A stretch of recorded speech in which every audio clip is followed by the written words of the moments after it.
जय हिंद, मैं हूं हसन खान और आप देख रहे हैं CNCC TV news. Crime and corruption control association के राष्ट्रीय अध्यक्ष श्रीमान दिनेश गुप्ता जी ने एडवोकेट अविनाश कुमार को crime and corruption control association के मुख्य कार्यालय पर बुलाया।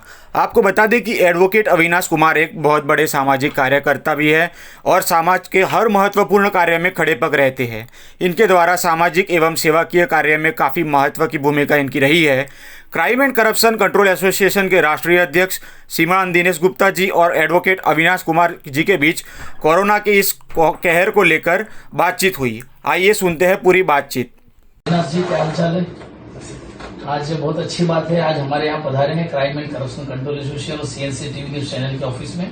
ये तो हमारा सौभाग्य है कि आपने हमें आमंत्रित किया है। नहीं, आज थोड़ा वक्त था, इसके लिए हमने आपका अपॉइंटमेंट लिया क्योंकि आपके बारे में हम काफी कुछ सुन रहे हैं कि आप समाज के हित के बारे में बहुत अच्छा कार्य कर रहे हैं। हम तो चाहते थे कि आप अपने स्टूडियो में हमें बुलाएं और आज हमें सौभाग्य प्राप्त हुआ है। कुछ प्रश्न है जो मेरे दिमाग में चल रहे थे, काफी लोगों से मैंने प्रश्न किए और लोगों ने इसका जवाब भी दिया मुझे। तो आज हमने सोचा कि क्यों ना अविनाश जी से मुलाकात की जाए, इसलिए 2 दिन पहले मैंने आपके ऑफिस में बारे में कांटेक्ट किया था, कुछ समय मिला मुझे। तो कुछ कोरोना के बारे में इस वक्त देश की जो हालत है, जो माहौल जो बना हुआ है, जो हमारा देश जिस समस्या से जूझ रहा है, जो प्रॉब्लम चल रही है और शासन प्रशासन भी इसके पीछे काम कर रहे हैं, नो डाउट हर लोग मेहनत कर रहे हैं, मगर कुछ ऐसे प्रश्न दिमाग में चल रहे थे तो मैंने सोचा आपसे शेयर करूं। तो एक कुछ प्रश्न आपसे मैं करना चाहूंगा अविनाश जी। सबसे पहला मेरा प्रश्न है कि कोरोना क्या है?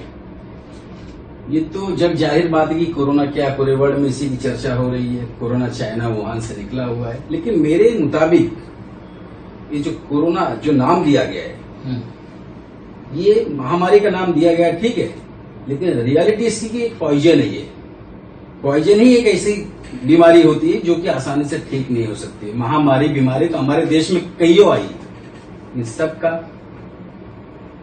दवा, दारू, इलाज, हॉस्पिटल, किसी न किसी माध्यम से सभी को ठीक किया गया। तो ये महामारी का रूप है, ठीक है, लेकिन ये कोरोना रियलिटी इसकी है कि ये पॉइजन है। ये जिसकी सच्चाई काफी लोगों को मालूम है, लेकिन पॉइजन नाम लेने में किसी को डर लगता है। जैसे कि आपको मालूम है कि अगर हमने किसी को पॉइजन दे दिया उसका बचना मुश्किल ही हो जाता है, वो बचता नहीं है।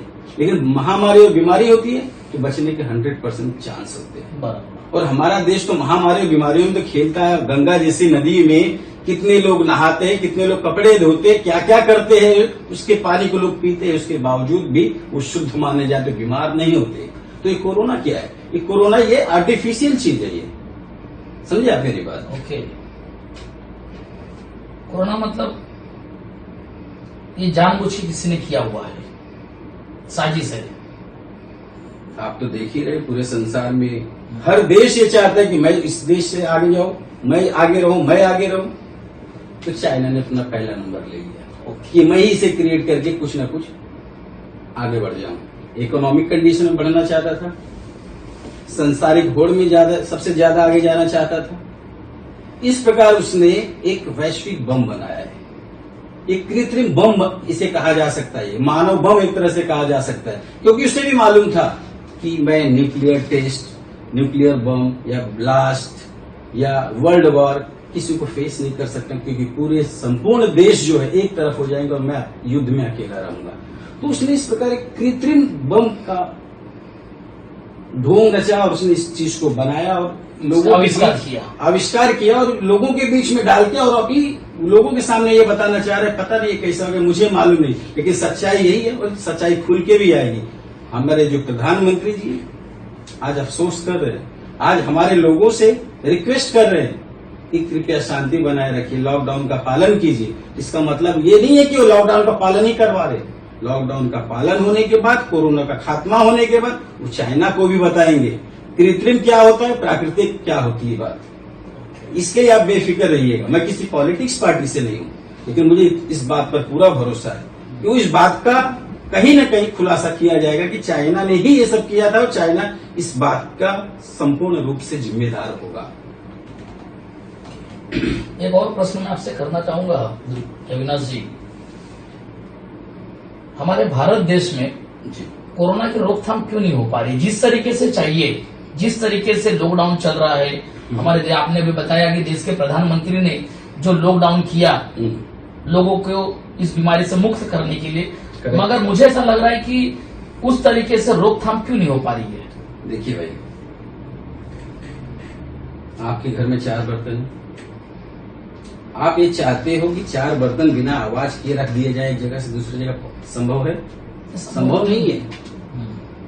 तो यहाँ 4 बर्तन की बात नहीं है, यहाँ करोड़ों बर्तन है और मालिक एक है।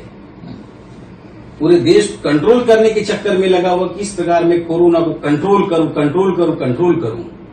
तो 4 बर्तन जब आपस में आवाज कर सकते हैं तो करोड़ों की संख्या, करोड़ों की आबादी वाले देशों तो आवाज तो आएगी। उन्होंने लॉकडाउन का पालन करवाने की बात की, उनका कोई हित नहीं था। किसी भी पॉलिटिकल पार्टी का इसमें कोई पर्सनल हित नहीं, इंटरेस्ट नहीं है। वो ये चाहते थे कि हमारे देश के देशवासी जो है वो सुखी रहे, अपने अच्छे जीवन जिए, बीमारी से फ्री रहे, इस प्रकार के पॉइजन से फ्री रहे। इसके लिए उन्होंने नियम और कुछ शर्तें रखी। हमारा नुकसान हो रहा है, हमें बहुत फील हो रहा है कि हमारा नुकसान हो रहा है, हमारा घर नहीं चल रहा। अरे आप तो ये तो सोचो, हमारे नुकसान के साथ साथ देश का कितना नुकसान हो रहा है। ट्रेनें ठप है, लोग जहां रुक गए वहीं रुके हुए, वो हमारे लिए किया जा रहा है, उनके लिए नहीं। आप इस बात को कभी समझने की कोशिश करो। तो ये जो लॉकडाउन की जो परिभाषा है, लॉकडाउन किसी फॉर्मूले को अपनाया गया कि सोशल डिस्टेंसिंग, मास्क, सैनिटाइज, ये सब प्रकार के सिस्टम को अडॉप्ट करने के बाद बीमारी पे कंट्रोल होगा। लेकिन यहाँ की पब्लिक ही ऐसा है कि कुछ उत्तर जाएंगे, कुछ पश्चिम जाएंगे, कुछ पूर्व जाएंगे। जैसे कि एक पिक्चर में आपने देखा भी होगा, आधे को मर जाने दो, बचे कुछ को हम देख लेंगे। आपने तो सुना ही होगा, वही हाल अभी भी चल रहा है। मतलब यहाँ के देशवासियों में ये एकता नहीं दिखाई दे रही कि पहले हमें इनसे निपटना है। पहले हमारे देश के प्रधानमंत्री की बातों को काफी लोग उसको इग्नोर भी कर रहे हैं। ये तो पॉलिटिकल राइवल है। क्या है कि आज हमारे देश में 2488 पार्टियां हैं, जिसमें नेशनल आर्ट पार्टी है, 52 स्टेट पार्टी है और बची कुछ अनरिकॉग्नाइज्ड पार्टी है। तो हर इंसान जिसने भी पार्टी बनाया वो तो ये चाहता है कि मैं पीएम बन जाऊं, मैं सीएम बन जाऊं, मैं राष्ट्रपति बन जाऊं। इस चक्कर में लगा, और इसको कहते हैं ना, बहुमत की जुगाड़ में देश गया भाड़ में। इस चक्कर में लोग लगे। एक और प्रश्न करना चाहूंगा कि कोरोना को खत्म करने के लिए, पूरी तरह से हमारे भारत से भगाने के लिए हमारे भारतवासियों की क्या जिम्मेदारी है, क्या बताना चाहोगे आप? भारतवासियों की जिम्मेदारी सिर्फ इतनी है, आपको करना कुछ नहीं। मिनिस्ट्री से आपको ये डायरेक्शन दिया गया कि आपके यहाँ फूड सप्लाई होगी, इसेंशियल सप्लाई होगी, हर चीज की सप्लाई होगी। आपको लोन नहीं भरना है, आपको हर चीज की फैसिलिटी अवेल कर दी गई। तो आपको घर में बैठ के सिर्फ उसका पालन करना था, आप उस पालन को नहीं कर पाए। आज के 50 दिन पहले हमारे यहाँ 500 कोरोना के पेशेंट थे और आज 50 दिन के बाद हम लोग 42,000 के लिस्ट में आ चुके हैं। ये प्रधानमंत्री जी का सक्रिय स्टेप था कि प्रधानमंत्री जी ने इतना स्टेप लिया, इतना लॉकडाउन तोड़ने के बाद, भंग करने के बावजूद भी 42,000 हुए। शायद अगर ना किए होते तो क्या होता, तो आज हम लोग 42 लाख की लिस्ट में चले गए होते। एक घर का कर्ता है, जैसे हमारे घर में, हमारी फैमिली में हमारे गार्जियन जो होते, माँ बाप होते, ठीक उसी प्रकार हमारे प्राइम मिनिस्टर जी इस देश को चलाने की बात कर रहे हैं। लेकिन कुछ नालायक बच्चे जो होते हैं देश को सुनने को तैयार है, प्राइम मिनिस्टर की बातों को सुनने को तैयार नहीं। वो अपनी बात। यहाँ राजनीति का विषय नहीं है, यहाँ सिर्फ एक ही विषय है, कोरोना को कैसे हटाना है, देश को बचाना है। तो अरे अब शर्म यह आनी चाहिए, आप कोरोना का पालन नहीं करें, कोरोना के नियमों का पालन नहीं करें, लॉकडाउन का पालन नहीं करें, ठीक है। लेकिन कभी आपने ये सोचा कि अगर आप अपने घर के मुखिया हो, आपको कोरोना हो गया, आपकी डेथ हो जाती है उसी वजह से, आपकी बीवी, आपके बच्चे, उनका स्टेटस क्या होगा, सोशल स्टेटस क्या होगा, फाइनेंशियल स्टेटस, आपकी वाइफ जो है वो रोड पे आ जाएगी, भीख मांगेगी, आपकी आत्मा को शांति मिलेगी ऊपर से देखोगे तो? मतलब आप ये चाहते हो मैं कोरोना के दिन बाहर घूमूंगा, वैसे घर में बैठ के चौका बेलन कर रहे थे तुम, तब शर्म नहीं आई। आज कोरोना के लॉकडाउन के पालन करने की बात है, आज बाहर निकलना ही है मुझे, इतनी बड़ी बात क्या आ गई? अरे कम से कम आप अपने लिए मत जियो, आप अपने घर के लिए जियो, अपने फैमिली के लिए जियो। अगर आप अपने घर के लिए जीते हो तो समझ लीजिए, और हर ठीक इसी प्रकार हर व्यक्ति अगर अपने घर के लिए जीना चाहे और जीता है तो इसी प्रकार कोरोना का खात्मा किया जा सकता था। लेकिन आज भी इस पे कंट्रोल नहीं हो पाया। और आज ही फिलहाल 4 मई 2020 देखिए शराब की दुकानें चालू, इस सोशल डिस्टेंसिंग का पालन हो रहा है। शर्म आनी चाहिए। यहाँ लोग भूखमरी के शिकार हो रहे हैं, महामारी तो थी, उसके बाद भूखमरी के शिकार हो रहे हैं। आप शराब बंटवा रहे हो, राशन की जगह शराब आ रही है, लाइन वहां लगवाई गई है। कोरोना कर्फ्यू सब खत्म हो चुका है, शराब की जरूरत पड़ गई आज।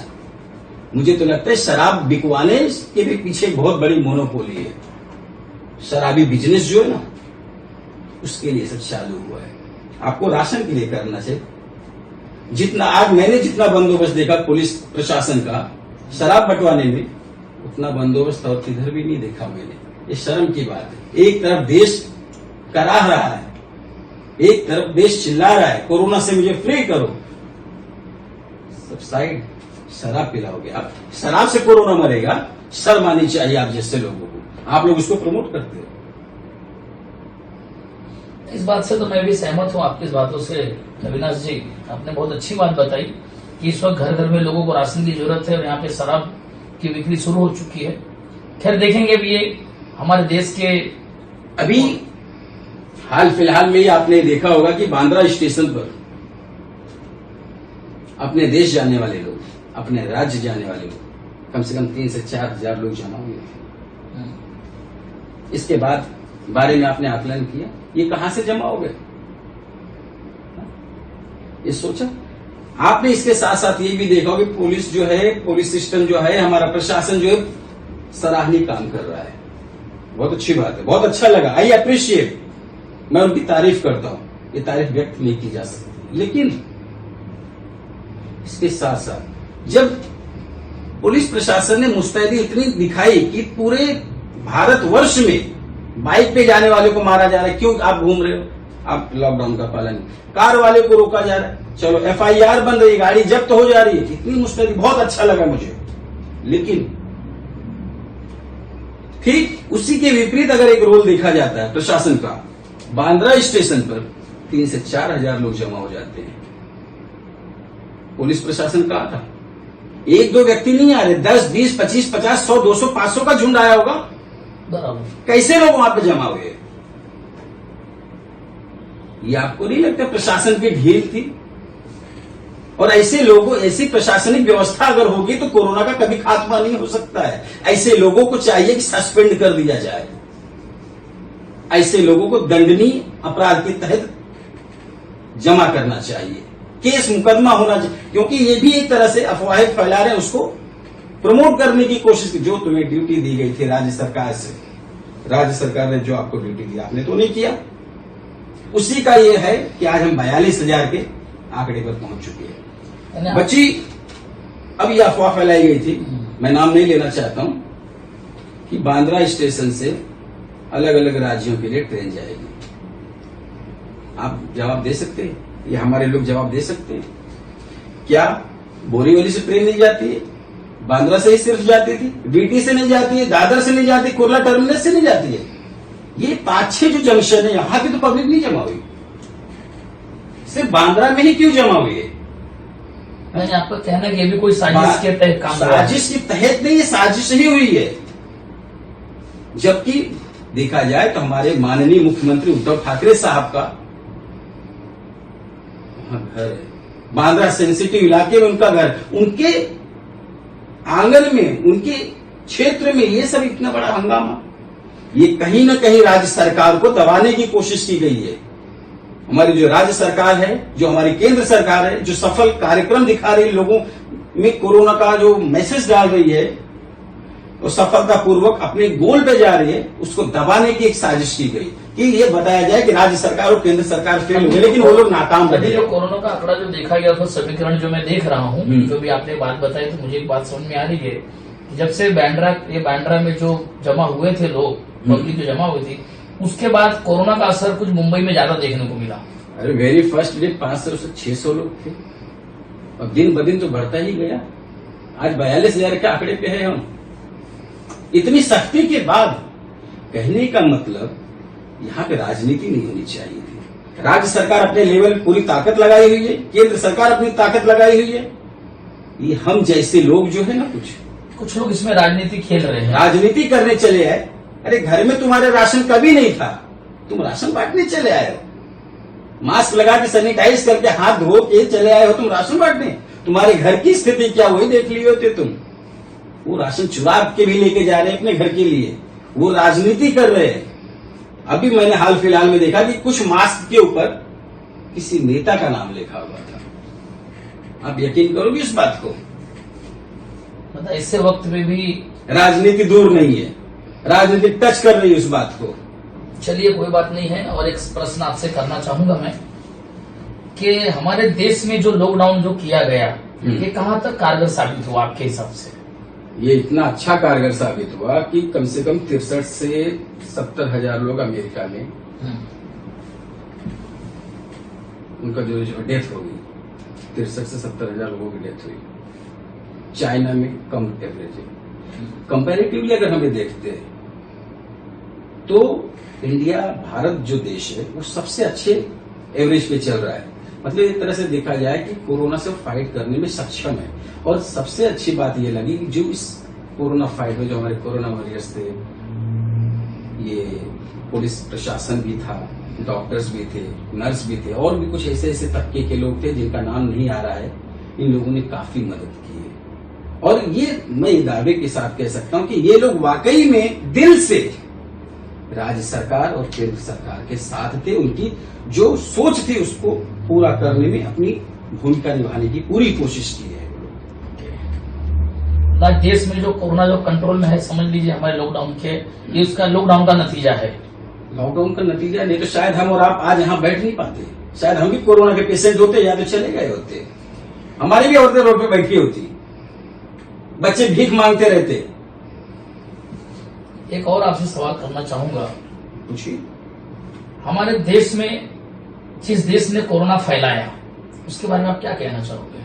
बस मैं एक ही चीज कहना चाहता हूं, उसको आप समझ लीजिए। कोरोना जंग में हिंदू मुस्लिम सिख ईसाई चालू हो गया। अभी तो कोरोना मालिक से जंग होना बाकी है। तो इसके लिए हिंदू मुस्लिम सिख ईसाई ये सब मत दिखाओ। पहले आप इंडियन बनो, भारतवासी बनो। हो सकता है आपको आपकी जरूरत माननीय प्रधानमंत्री जी को किसी से फाइट करने में लगे। आप अपनी एनर्जी वहां के लिए बचाओ। इसके लिए हिंदू मुस्लिम सिख ईसाई में डू नॉट बिलीव। सिर्फ इंडियन हो आप, और आपको हमेशा इस प्रकार के बीमारियों में, इस प्रकार के फाइट में आपको सिर्फ इंडियन बनना है। अगर आपने हिंदू मुस्लिम सिख ईसाई की बात कर लिया तो आपने 4 बर्तन की बात कर लिया है। माननीय प्रधानमंत्री जी को किसी प्रकार की लालच नहीं है। उसके बावजूद भी वो व्यक्ति अपने पूरे भरसक प्रयास से ये दिखाना चाहता है पूरे वर्ल्ड में कि इतने के बावजूद भी हम हिम्मत नहीं हारे। तो हमें उसका साथ देना चाहिए, नहीं देना चाहिए? आपकी बातों से एक चीज मेरे सामने आ रही है अविनाश जी, कि कुछ साल पहले अंग्रेज हमारे देश में आए थे और उन्होंने एक राजनीति की थी, फूट डालो राज करो। हाँ। अब मुझे लग रहा है वही हो रहा है। उसी में खाद पानी डाला जा रहा है। उन्होंने जो कर दिया उसी में आज खाद पानी कुछ लोग डाल रहे हैं। एक मैं शर्म की बात है। अविनाश जी, एक लास्ट सवाल मैं आपसे करना चाहूंगा। हमारे देश की जो जनता है, कोरोना से जुड़ी कोई आप उनको संदेश देना चाहोगे? आज हमारे चैनल के माध्यम से, crime and corruption control association के माध्यम से आप हमारे देश की जनता को संदेश दीजिए, ताकि आज के समय में उनको कुछ संदेश मिले और उनमें कुछ बदलाव आए। देखिए, संदेश देने की बात जो है, राज्य सरकार, केंद्र सरकार सब पालन तो करवा ही रही है। संदेश देने की बात क्या, जो 40 दिन 50 दिन जो पहले जो संदेश आया वो तो उसी का पालन करो। आप सिर्फ आप ये सोच लो कि हम इंडियन हैं। आपके देश से कोरोना अगर नहीं खत्म हो जाए तो आप बोल सकते हो, लेकिन जब अगर आप अपने में धर्म की बात करोगे, कर्म की बात करोगे, अल्लाह भगवान की बात करोगे, देश कोरोना नहीं, कोरोना के बाद अगर कुछ और भी होता उसमें भी ऐसे टूट टूट के बिखर जाएगा। ये सोचने की बात। जिस दिन आपके दिल में ये आगे कि नहीं मैं ही इंडियन हूं, उस दिन देश का आलम देखना। पूरा देश अगर इंडियन भी हो गया तो हमारे देश का सर्वोच्च स्थान होगा, पूरे वर्ल्ड में 1 नंबर पर होगा। बहुत बढ़िया, ये ध्यान में रखना बात। Thank you very much sir, आप यहाँ पर आए, मुझे बहुत अच्छा लगा। और बची, जैसे कि कुछ लोगों ने मुझसे बीच में कहा था कि सर पुलिस प्रशासन और आर्मी इमरजेंसी की बात, ये कहां तक कारगर साबित हो सकती है? अगर आर्मी लगा दी जाए तो क्या होगा? खत्म हो सकता है? मैंने उनको कहा नहीं, आर्मी से खत्म नहीं होता, ये पुलिस सिस्टम से नहीं खत्म होगा। ये जब हमारी अंतरात्मा से आवाज आएगी खत्म करना है तो खत्म होगा। जैसे कि मन के हारे हारे, मन के जीते जीत। अब दूसरी बात ये बची, आर्मी, डिफेंस या इमरजेंसी हम लागू कर देते हैं। अभी जैसे पूरा इस प्रकार का माहौल चल रहा है कि कोरोना बीमारी की उत्पत्ति चाइना वुहान से हुई है, ठीक है, वहां से हुई है। हम कोरोना में लग जाएं और कोरोना को निपटाने के लिए आर्मी, डिफेंस, इमरजेंसी लगवा दे देश के अंदर। और मान लीजिए, मुझे नहीं बोलना चाहिए, मुझे भी शर्म आएगी बोलने में, लेकिन मान लीजिए इसी चीज का फायदा चाइना अगर उठा के हमारे ऊपर हमला कर दे तो हमारी तो फौज, हमारी इमरजेंसी तो पूरे राज्य में, पूरे स्टेट में, पूरे जिले में बिखरी होगी, तो देश का क्या होगा? तो इसके लिए इमरजेंसी की जरूरत नहीं है। हमारे जो भाई बैठे हैं नियंत्रण में बैठे हैं, वो वहां बैठे नहीं है। वो कह रहे हैं कि आप लोग आप कोरोना को संभाल लो, बाकी तो हम संभाल लेंगे, कोरोना मालिक को हम देख लेंगे। आदेश का पालन करने की जरूरत है। यहाँ हमें आदेश का पालन करना है। जब हम समर्थ रहेंगे, हम इंडियन बनके प्रधानमंत्री जी को सपोर्ट करेंगे, जाहिर सी बात प्रधानमंत्री जी का जो 56 इंच का जो छाती कहा जाता है ना, वो 164 इंच की हो सकती है। वही एक आदमी ऐसा सक्षम है कि वो चाइना से निपट सकता है या किसी भी देश से निपटने की ताकत रखता है। इस बात को ध्यान चलिए, अच्छा लगा एक चीज को सुन के कि आप हमारे देश के प्रधानमंत्री के कायल हो, उनके कार्यों के, मैं उनकी तारीफ उनके कार्यों से कर रहा हूँ, मैं पार्टी से नहीं कर रहा हूँ, उनके कार्यों से। मैं किसी पार्टी से मेरा कोई लेना देना नहीं, मेरा किसी एनजीओ से कोई लेना देना नहीं, मेरा किसी से कोई लेना नहीं। सिर्फ मैं इस बात की मिसाल देना चाहता हूँ कि वो आदमी कहां से कहां आया और आज किस परिस्थिति में देश के लिए किस जगह खड़े होकर फाइट कर रहा है, तो हमें उसका साथ देना चाहिए। बहुत अच्छा लगा। और आपके बांद्रा में जो हुआ, जो बांद्रा के अंदर, मुंबई के अंदर जो वो तो शर्मनाक घटना थी।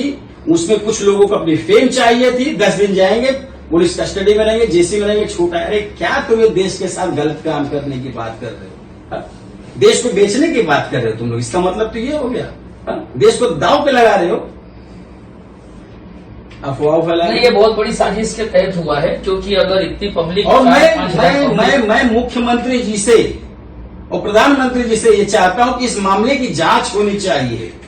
इसमें बहुत लोगों का इन्वॉल्व है, नहीं तो अब तक कोरोना खत्म हो गया। मुंबई, महाराष्ट्र का कोरोना खत्म हो जाए, क्योंकि मैंने जो देखा, मैंने आपको बताया अविनाश जी पहले ही, कि मैंने जो कैलकुलेशन देखा कि जब से ये बांद्रा के अंदर जो लोग इकट्ठा हुए 4-5 हजार लोग, उसके बाद कोरोना का स्तर मुंबई में, महाराष्ट्र में बढ़ गया और ये लगातार बढ़ता जा रहा है। ये सिर्फ एक राजनीति का एक अंश है जो बांद्रा की घटना है। मैंने जैसे बताया ना, बहुमत की जुगाड़ में ये सोचते देश गया भाड़ में, लेकिन देश भाड़ में नहीं जा सकता है, देश सर्वोच्च स्थान पर आएगा। आज लोगों को बुरा लग रहा होगा राज्य सरकार की बात को सुनने के बाद और केंद्र सरकार की बातों को सुनने के बाद, लेकिन यही लोग एक दिन उनकी तारीफ करेंगे। नहीं, बहुत अच्छा लगा। आज अविनाश जी हमारे स्टूडियो में, हमारे ऑफिस में आए और आज इनसे बात करके मुझे बहुत अच्छा लगा। और मैं बताना चाहूंगा कि कोरोना जो हमारे देश में चल रहा है, जैसा अविनाश जी ने बताया, तो इस वक्त हर आदमी को अपना खुद का पर्सनल ध्यान देना पड़ेगा। हमारे देश के हमारे देश के प्रधानमंत्री जो कह रहे हैं, हमारे राज्य के मुख्यमंत्री जो कह रहे हैं, उनकी बातों को आपको सुनना है और उस पर अमल करके अपने ऊपर पर्सनली ध्यान देना, अपने परिवार पे ध्यान देना है। मैं बताना चाहूंगा दोस्तों, अभी जो अविनाश जी ने जो बात बताई है, हिंदू मुस्लिम लास्ट टाइम भी मैंने अपने न्यूज के जरिए बात लोगों को बताया था, आज फिर बताना चाहूंगा कि हिंदू मुस्लिम की लड़ाई, धर्म की लड़ाई लड़ने के लिए पूरी जिंदगी काफी है, बहुत जिंदगी है लाइफ के अंदर। हमारे देश में जो कोरोना नाम का दुश्मन जो घुस चुका है, पहले हम सब एक होकर उसको पहले अपने देश से बाहर निकालें, और रही बात हमारी लड़ाई की, धर्म की लड़ाई, वो बाद में लड़ लेंगे। आज दोस्तों, आज समय आ चुका है, हम सब एक हो जाएं। आज मैं गुजारिश करूंगा मेरे चैनल के माध्यम से, CNCC टीवी न्यूज चैनल के माध्यम से, कि आज मैं आपसे रिक्वेस्ट कर रहा हूं, हाथ जोड़ के आपसे गुजारिश करूंगा, मेरे जितने भी मेरे भारतीय हैं, आप सबसे रिक्वेस्ट है कि एक साथ आने की जरूरत हो गई है। मेरे कहने का मतलब है कि 40-50 दिन से आपके मन में दर्द होगा कि फलाने की डेथ हो गई, उस डेथ में हम शरीक नहीं हो सके। मेरा दोस्त कैसा होगा, मुझसे मिल नहीं सका। मेरी वाइफ अदर स्टेट में मुझसे मिल नहीं सका। मैंने अपने बच्चे का मुंह नहीं देखा। कैसा देखोगे? क्योंकि आप कोरोना के अगेंस्ट में फाइट नहीं कर रहे हो। अगर आपको उन लोगों से मिलना है, लोग अपने रिश्तेदारों से, दोस्त यारों से मिलना है, तो सिर्फ एक छोटा सी तो काम है।